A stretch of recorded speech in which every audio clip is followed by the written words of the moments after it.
Namaskar. Welcome to a longish editorial. Now, I'm sure a lot of you must have seen a lot of experts, a lot of analysts speak about the numbers, the Bihar Assembly polls numbers since morning. And a lot of them must have given you a lot of analysis and segmentations and all of that.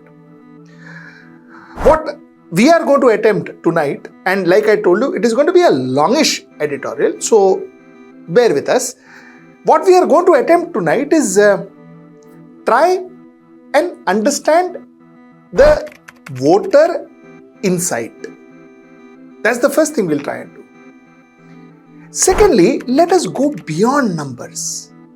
Let us go beyond caste, bifurcations and all of that, and let us figure out, do we see any pattern in the last 1 year, that is after Lok Sabha to the current assembly elections? Do we see any kind of pattern? And if we see a pattern, then what does that pattern indicate? So this is what I'm going to attempt in my editorial. Let's get right into the show. So let's first talk about the numbers that the NDA managed to get in Bihar. You see, NDA proved every exit poll and post poll and pre-poll and all wrong. All surveys were proven wrong again. Because while every exit poll and surveys and all said that NDA would win, but the margins were never expected to be like this, for sure. This particular win was an exemplary win. They swept the polls. As of 3 o'clock today, we are talking about 200 seats for NDA in an assembly which is 243 seats in totality. 200 out of 243 seats for NDA. This is what we are talking here. The bestest case scenario, I think that pollsters gave NDA was 163. That was the bestest. So this is beyond any pollster, any surveys and all of that. What could be the reason that NDA got this kind of numbers? You see, first and foremost, let's be clear. It is not that NDA is getting this kind of numbers for the first time. NDA got 206 seats in 2010. And it was very clear why NDA got 206 seats in 2010. More or less, a lot of people were very clear that NDA would do very, very well in 2010. That is because of this one man called Sushashan Babu. That was the time when Nitish Kumar was on his peak. Bihar was looking forward to them. Bihar was looking forward to him. Why Bihar? The entire country was looking forward to him, and the entire country had almost accepted the fact that this man will change Bihar. Everybody thought that this man is going to change Bihar. He brought in good governance. That is when his party got 115 seats, and his partner, that is BJP, even then BJP was his partner, got 206 seats. So like I told you, it is not that this is happening for the first time. Now, what is the difference here? The difference here is there was huge amount of anti-incumbency against Nitish Kumar, because polls again showed that it was Tejashwi Yadav who was the most favorite chief minister, favorite candidate for chief minister, and not Nitish Kumar. So there was anti-incumbency against Nitish Kumar. That is one. Secondly, there was no much Modi wave and all that this time around. That is two. Third thing, there was no major event either by Nitish Kumar or JDU or BJP that could make a difference, except for what they launched almost in the last phase of their election, almost in the last run-up to the election. And that was the Mahila Rozgar Yojana, the Mukhyamantri Mahila Rozgar Yojana. महिलाओं के रोजगार के लिए एक नई योजना मुख्यमंत्री महिला रोजगार योजना शुरू की गई, जिसमें हर घर की एक महिला को रोजगार शुरू करने के लिए 10,000 रुपए की राशि दी जा रही है। अब तक 1,21,00,000 महिलाओं को यह राशि दी जा चुकी है और शेष महिलाओं को राशि देने हेतु तिथि निर्धारित कर दी गई है। जिनका रोजगार अच्छा चलेगा उन्हें 2 लाख रुपए तक की अतिरिक्त सहायता भी दी जाएगी। Now, I spoke to you about a pattern. So, as we go along, we will talk about this pattern. Now, mind you, something similar happened in Madhya Pradesh, the Ladli Bahin Yojana. Similar happened in Maharashtra, the Ladki Bahin Yojana. माझी लाड़की बहन योजना हर किसी की जुबान पर है, माझी लाड़की बहन योजना. And now, something similar happened in Bihar, and that is the Mahila Rozgar Yojana. Now, did Mahila Rozgar Yojana change the election on its head? Did that happen? If you go by numbers, yes, it did, to some extent. You see, the participation of women in this time around in Bihar election was a record-breaking one. There was a 71.6% women turnout. 71.6%. Males 62.8% and female turnout was 71.6%. And in terms of value, the female turnout was almost 4,34,145 numbers more than the men. So there was a definite engagement of women, and women turnout was more, and the fact that that definitely could have added a lot more seats for the NDA. Now, were these numbers enough for NDA to possibly, from a 145, 146, which a lot of pollsters predicted, from 146 to gallop to 200, was it enough? If not, then what are the other things that played the game changer here? That's something that I think a lot of investigation and a lot of rumination has to go in. That I leave it to my audience to decide. So, predominantly, this time around, if at all you talk about what you can see, what is available to you, if you go by that data, then the turnout, the women turnout, really made a difference for NDA. And that is what technically you saw in your vote seat tally in front of you. This is what you are seeing in that seat tally. But is this enough for NDA to get around 60 seats more than what was predicted? That is something that one needs to figure out. Now let's talk about the second point that I mentioned. Let's talk about a pattern. Like I said earlier on, now the pattern seems to be very clear. Right from Madhya Pradesh, then in Maharashtra, now in Bihar. We saw initially a very tough battle. Initially what appeared to be very tough battle. Let me use the right words. What appeared to be a very tough battle. Then a Mahila scheme, either freebie, either paying money to women, or Rozgar Yojana, like we saw here, Mahila Rozgar Yojana, such freebies introduced by Bharatiya Janata Party and allies, and then a complete turnaround. Like I said, what seemed to be, or what was predicted to be a tough fight, becoming absolute one-sided. Let me give you an example. For instance, let's talk about Maharashtra. Like I told you before also, like Maharashtra, all of us who are on ground, and there your channel was on ground too. On ground, we noticed that Ladli Bahin was making a difference. Ladli Bahin was making a difference where it was a complete Maha Gadbandhan, that is your Congress, Shiva Sena and Sharad Pawar NCP game. It changed. It was slowly, Maha Yuti was catching up. We saw that on ground, no doubt. But again, like I told you before, I repeat, the kind of numbers that finally Mahayuti, that is Bharatiya Janata Party and Shiva Sena, that is Shinde faction, and NCP, that is Ajit Pawar faction, the kind of numbers that they got was something that was absolutely unexpected. And 230 is what they got in Maharashtra. 230 out of 288 seats in Maharashtra. You see the pattern? You see the pattern. The pattern is very clear. Like I said, tough, then a freebie scheme introduced. The advantage always to the Bharatiya Janata Party and its allies, or in this case NDA, in Maharashtra's case Mahayuti, advantage NDA. And then when the results appear, boom, the numbers are almost, the election is swept. It is a one-sided election. Similar in Madhya Pradesh, 163 out of 230. Pattern similar.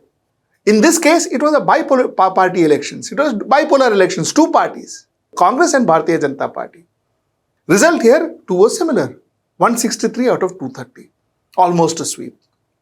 This happened in Madhya Pradesh. So this is the pattern that I was trying to draw your attention to.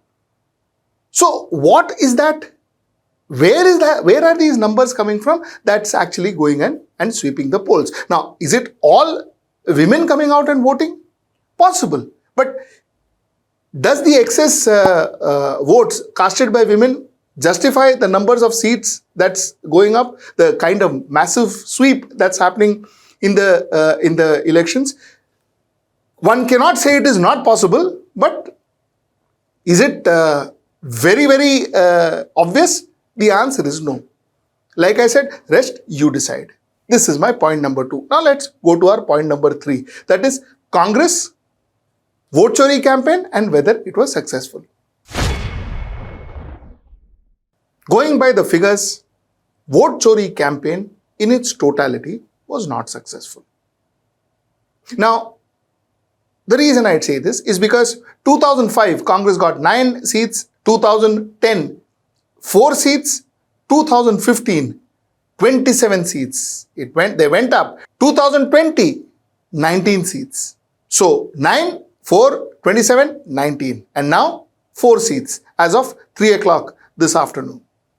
So the obvious response to the graph would be, or the obvious takeaway of this graph would be that the vote chori campaign has not worked in Bihar. Now, like we mentioned before, the vote chori campaign per se was launched brilliantly, and you can't take it away from Rahul Gandhi and his Congress. You can't take it away. They've launched it brilliantly. Like we said before, the conclusion part of it, the H-bomb and all of that was supposed to be launched and that was supposed to be presented, and the huge gap between the H-files which was presented a week back and then the previous campaign, there was a huge gap, and those things definitely did matter to the actual impact of the campaign, no doubt about it. But the launch of vote chori was a good launch. It was a good campaign. It started off well. So that's as far as launch is concerned. And like we said before, and I repeat myself, any communication person, any communication professional will tell you that a launch of a campaign is as important as the conclusion of the campaign, or rather the conclusion of the campaign and how you are going to conclude it, the date you are going to conclude it, the way you are going to conclude it is as important as the launch of the campaign. So a campaign, if launched well but not concluded well, could do damage, could do absolute damage. In fact, it could do more damage than a campaign that is not launched too well but concluded well. It could do more damage than that. So conclusion was very important, and conclusion was the flaw here as far as vote chori campaign is concerned. Now, to prove my point, if you see the Vote Adhikar Yatra which Rahul and Tejashwi had undertaken together, if you see that particular yatra, see the crowd in that yatra. People came out, people wanted to hear more. But somewhere the gap that Rahul left after the first part of the campaign was released and for the final conclusion campaign, the gap took away the audience.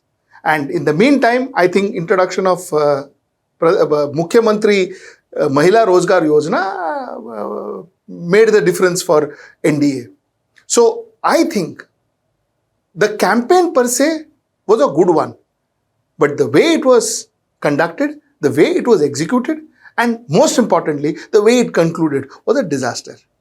That's as far as Congress is concerned, and as far as Congress is concerned, they're losing out in Bihar, like the way they lost out in Uttar Pradesh. So that is something that Congress should seriously be looking at.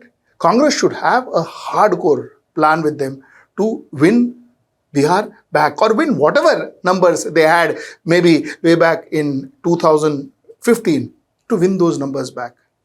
So that is where Congress stands. Last is the Prashant Kishore, the Jan Suraaj party. Now, Prashant Kishore and the Jan Suraaj party is also a question mark. You see, Prashant Kishore, 2024, was almost sounding like a brand ambassador for Bharatiya Janata Party, and I will tell you why. While he was not endorsing Bharatiya Janata Party, the narrative that he was trying to set in India was for the Bharatiya Janata Party. These are the statements he made. कि waste और north में BJP को कोई material damage नहीं देख रहा हूं, और ईस्ट और साउथ के राज्यों में, आप बिहार से शुरू कीजिए, बिहार, बंगाल, असम, उड़ीसा, तेलंगाना, आंध्र प्रदेश, तमिलनाडु और केरल, ईस्ट और साउथ के राज्यों में जो 250 सीटें हैं जहां बीजेपी का परफॉर्मेंस अभी तक अच्छा नहीं रहा है, कुल मिलाजुला के 250 में से 50 सीटें ही बीजेपी जीत कर आई है। इन राज्यों में बीजेपी के सीट, मैं अंडरलाइन कर रहा हूं, सीट और वोट शेयर दोनों ही बढ़ रहा है। लेकिन 2-3 बातें निश्चित आप लिख लीजिए। नीतीश कुमार नवंबर के बाद मुख्यमंत्री नहीं होंगे, बिहार में एक नया मुख्यमंत्री होगा। इसमें आपने इस पर कहा है कि लिख कर ले लो, लिख के ले लो ये बात। दूसरी बात लिख के ले लो कि जेडीयू को तीर सिंबल को 25 से ज्यादा सीट नहीं आएगा, और आई तो आप राजनीति छोड़ देंगे जी। बंगाल में कहा था, अभी कह रहे हैं, फिर रिपीट कर देते हैं, 25 सीट नहीं आएगा जदयू को।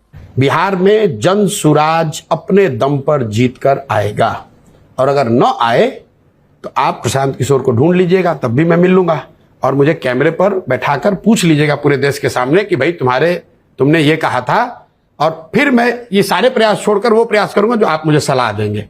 He made 3 statements. He said that Tamil Nadu, you will see a surge in Bharatiya Janata Party seats. There was nothing. He said that Bharatiya Janata Party will score more in West Bengal than Mamata Banerjee. That didn't happen. And there he said that, you see, Jan Suraaj Party, his party, will form the government in Bihar in 2025. That too didn't happen. Now the question is, why would a strategist stick his neck out when most of the country were more or less sure, at least people who knew Tamil Nadu and people who understood Tamil Nadu politics were very sure that the surge of was Bharatiya Janata Party was media created. It was not on ground. And a strategist to come out and say that no, it will be surge. Why would somebody do that? Unless and until it was a favor or it was a deal that particular person, that particular strategist was working for. And again, same thing with West Bengal. Now, this is one. What I am saying is a possibility. What I am saying, you could also call it a conspiracy theory actually, because there is nothing to prove. But the point is, this is what I am thinking at the moment. Was there a quid pro quo deal between Prashant Kishore and Bharatiya Janata Party, Prashant Kishore and NDA? A quid pro quo deal where he had to set up a narrative and possibly NDA would help him be the Chief Minister of Bihar? One wonders. And that quid pro quo deal went wrong. Is it possible? Is it possible that all this was purely to help the NDA? Because end of the day, he didn't win a single seat, but he managed 3%. He managed 3% of the vote share. Who did he take 3% of vote share from? Obviously from the Mahagathbandhan team, which is RJD and Congress. This is where his 3% came from.